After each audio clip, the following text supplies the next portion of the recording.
Hi everybody, Mark with TapeTech. Today we're going to talk about the crown height adjustment.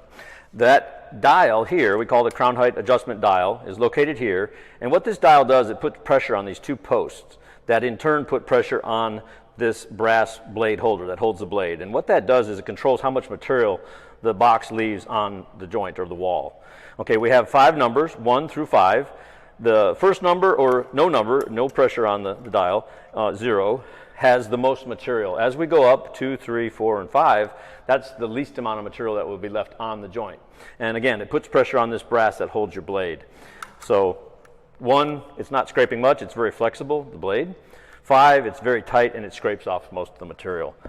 Now on our range of boxes, whether it be the Easy Clean box, the Max box, or the Power Assisted box, the TapeTech range, we all have the same dial setting. You may have a little different setting on each. Especially with the Power Assist, you may need to put it on 1 or 2 on your first coats, but they're the same setup.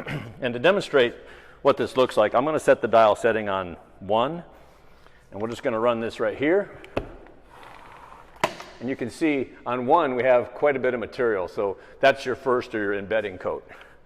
Put it on 3, just to show. 3 is quite a bit less. It's very flat. It's for a finish coat usually. Again, if you're doing like, let's just say 4, it's almost nothing. You can't, it's very skim or small amount of material on each joint. So that's our crown height adjustment on the TapeTech range of boxes. Thanks.